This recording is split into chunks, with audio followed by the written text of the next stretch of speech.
Good evening, everybody. Thanks for tuning in to Dumb TV. Make sure you hit that like and subscribe button for brand new content. This your boy Goldmouth Shorty. Let me get straight down to business. I need everybody to go hit my cash app, mad promo. Every donation count. Make sure you hit them affiliate links down below. And make sure you go check out some of my previous videos and like, comment, and share. Today we finna talk about that boy Bushwick Bill. You know what I mean? He died at 52 of cancer, man.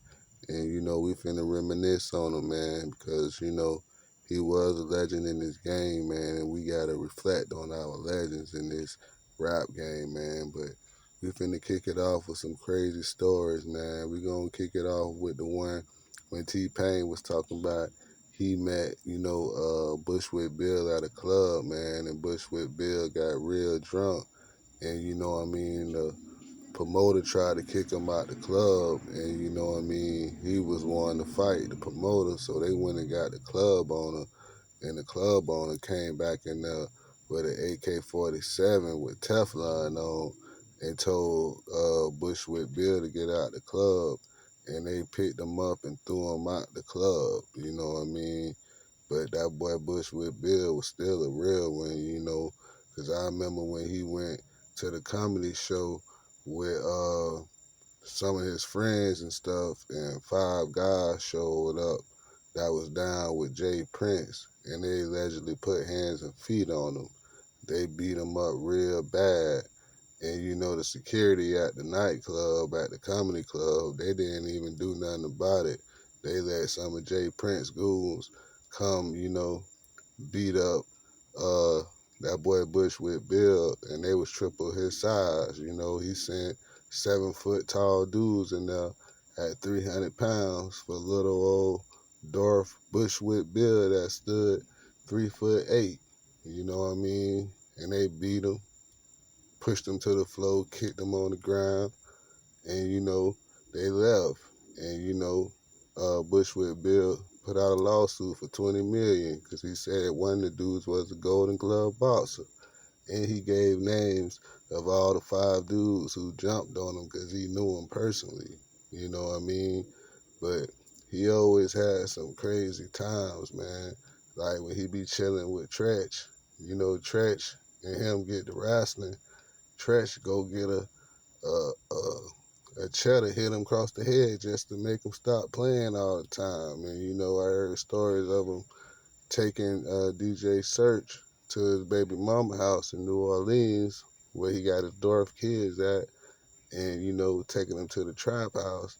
And his baby mama was queen pin, and she had AK-47s in the kitchen, and kilos in the under the table, you know what I mean? So there it was like, man, that boy Bushwick been around that street shit for a long time, you know what I mean? And he been investing in that drug trafficking because his baby mama in that shit heavy, you know what I mean? But that's just allegedly, you know what I mean? But he got locked up in Alabama for some weed.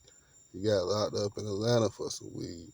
Then he was facing deportation to go back to Jamaica because a lot of people think he from Bushwick, New York, but he was really born in Jamaica. So when he got caught with that weed and, he had a couple of domestic violence cases and stuff, they tried to deport him for all the trouble he got into. Like when he shot himself in the eye and, had his girlfriend do it and stuff, almost committed suicide.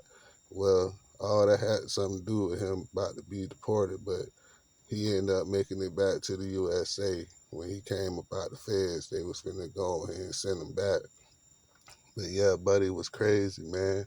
He used to fight with his older brother, you know what I mean? And he ain't care, man, you know what I mean? But Bushwick was a real one.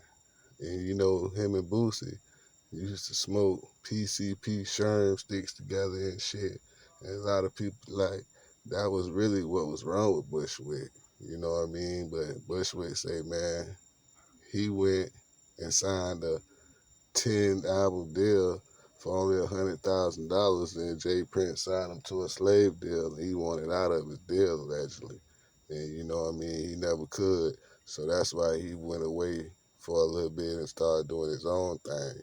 But I met him one time when he came to Broward County, And, the same thing happened. But we didn't have to beat him up. He just got so drunk, he didn't want to leave the club. So we had to kick him out. You know what I mean? But he had two cats with him and a female. And we had to walk this nigga to his car because he wouldn't stop talking, stop playing, man. This nigga a real character. But that was around the time when he was probably like 46, a couple years before he died, man.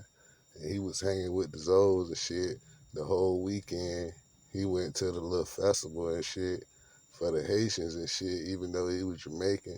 But he showed love, man. You know what I mean? But yeah, man, R.I.P. That boy, Bushwick Bill.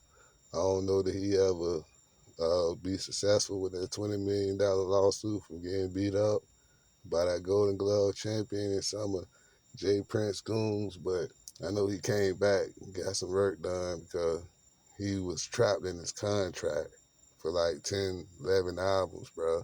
It was like so many albums it didn't make no sense. You can't really find a write-up no more, but it was a lot. And, Bushwick Bill always talked about how Jay Prince did him wrong. And, he was real suicidal, trying to jump out of windows and stuff like that. Willie D didn't really mess with him. You know what I mean? He was just outcast. You know what I mean? But he was a real one. Peace. I'm out.